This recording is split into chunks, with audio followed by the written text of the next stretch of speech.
or a zombie. So the only difference between Fire Arrow from last week and this week is that it uses a different collision mask to select collides with player or collides with zombies. Other than that, we set the timer and come back in 1 second and start walking. Let me go ahead and show you this code in action so this makes more sense. And the way I will do that is find the manager. Right down there. And let's make, hopefully I can do this without messing it up.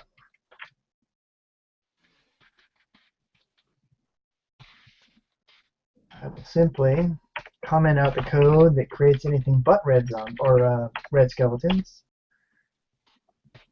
And if I'm not a complete fool, this will work. Let's go ahead and run it. Didn't crash. All right, he pauses. He shoots. He walks. He pauses. He shoots. So that's your warning. So let's get rid of this guy. Let's kill him off. Let's get up to the next level.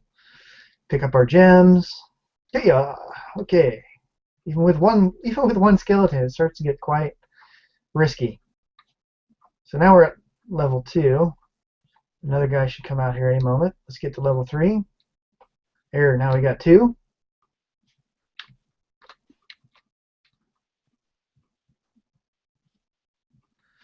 The other thing I did here was I made their arrows not quite fly as far. So as long as you're far away, you're safe. Because you don't want to have an arrow that just travels across the whole screen. Because like for example, this guy can be shooting from over there, and we don't see him, and the arrow comes and kills us, and we have no other indication, so we can't get out of the way. It's just a little bit too hard, I think. So the point of this is that there we go. We got 3 of them now. I guess I've been picking up gems and not even. I've played this enough now where I don't even think about it. I just go around picking up the gems. So we're at level 6, which means we should have 3 or 4 enemies at a time now, and they're all zombies. Now let's go ahead and change this out. Not zombies, they're skeletons. And they shot us and we're dead. Let's go ahead and actually ramp this up with all the enemy types, and I will show you what happens when you've got multiples. And I'll show you the code for balancing, which was pretty cool. I think people will enjoy this. So as far as the balancing goes, let me get this up first. Let's start off at level 50. Yeah, that should make it easy. Hopefully I didn't mess up. All right, so 50 means we can have 26 enemies on the screen at a time, and they're coming in. Ugh, okay. What you're going to see here, I'm going to try to manage this. Hopefully it's not too much for me. I've never gotten this high. I challenge people to get up as high as level 50. Okay, yeah. Level 50 might be a bit too challenging for me. I've gotten up to about level 25, and that's about as far as I can go before I just can't do it anymore. But I don't have traps. You really need the traps as your second line of defense. Once you start getting traps, you'll be able to defend yourself better. But simply pausing and shooting enemies, what you find is that there get to be too many archers. Hey. Yeah, and you get to hear my my response to my own game. All the crossfire going on. Oh, yeah. So it gets to be really a challenge here because you can never quite see what's going on in time. Okay, here we go. I'm trying to wrestle these guys into like a circle by running around them. Whee. Okay, there we go. You saw. Let's see. Come on, shoot him. There goes the zombie. Oh, I died too. Dang it! This is too many. It's very hard to demonstrate this. But what I'm trying to demonstrate here is, come on, just shoot these guys already. Oh, they kill me. Okay, you're gone. You're gone. You're gone. Oh, jeez. There we go. Here's an archer who will help me out. Shoot! And there goes a dead zombie. So the point is I wanted to show that at some point in here, you can start to use the enemies against each other. And I'm waving at the screen like you can see it. But the point, it's really hard to demonstrate on the show, but I think as people play through this on level 1, starting on level 1, they'll say, oh, this game's easy. You go around and pick up your gems, and you get to about level 15, level 16, and you're like, oh, this is starting to get kind of hard. And then you get 3 or 4 archers at about level 18, and the game gets really hard. So it was at this point where I decided, oh, we need to move this game into a new level because I can see another game evolving from here that's twin stick. And so I encourage you guys watching, if you've got time, to download this game this week and just play it through a few levels. And tell me if you don't feel like there's another game mechanic coming out of here when you get up to about level 15 or so.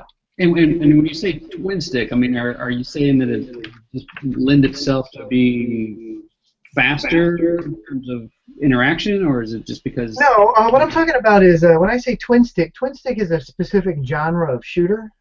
It's a subgenre of shooters. So a great example of a twin stick shooter is Geometry Wars. Have you ever played that game? No? Geometry Wars, I can find it right away. Pretty sure it was Geometry Wars. Yeah, Geometry Wars. So here's a twin stick game is, here's a better example. View image. Let's pop this up. So what you got going on here is this little guy here is your player, and he is shooting these bullets here. Now there's a lot of stuff going on the screen, but the right stick on your controller is controlling where you shoot, and the left stick is controlling movement. So when you move your left stick around, this dude faces, your little guy faces that direction and moves there. And all these various enemies are trying to come and kill you, and you got little background effects going on. But the essence of a twin stick shooter is movement with one hand or finger, one thumb, and firing with another. So you got firing is not slaved to the direction you're moving in. Our current game, firing only occurs in the forward direction. So when we play our game, I only fire in the direction I'm moving. Basically, I can move in the direction I'm facing, and I can fire in that direction. Gotcha. But you can imagine at a later level when you start to play this, it would be really nice to be able to fire behind us or to fire off to the All side. this time I thought you're making this particular type of game, and now you tell me this is only forward shooting game. It's funny. No, this has been this way for a while, for like 5 episodes. Yes, we abandoned, sometime back I did want to actually do omnidirectional shooting. What I realized, though, was the art set that we decided to go with, which is the Reiner's art set, did not accommodate a segue to that animation. In other words, if I'm walking in one direction and I want to shoot in another direction, I either have to not play the animation, or if I play the shooting animation, what ends up happening is you get this ugly transition from one facing direction to a shooting back to a walking. So I could allow it. I could still allow it at this point. I could flip a switch in the code and allow the user to fire one direction, walk in another direction. But you would see that it just looks wrong. It also adds a kind of a challenge. When you walk, when you shoot in another direction, when you walk, you can face the character to the direction of shooting, but play the animation backwards, so he goes backwards. But it's the transition from, okay, so you got an 8-frame animation for walking. You're walking, you're on frame 4. And then you shoot to the right. You have to make a choice. Do I start from frame 4 for the rightward shooting animation? Do I do some kind of segue?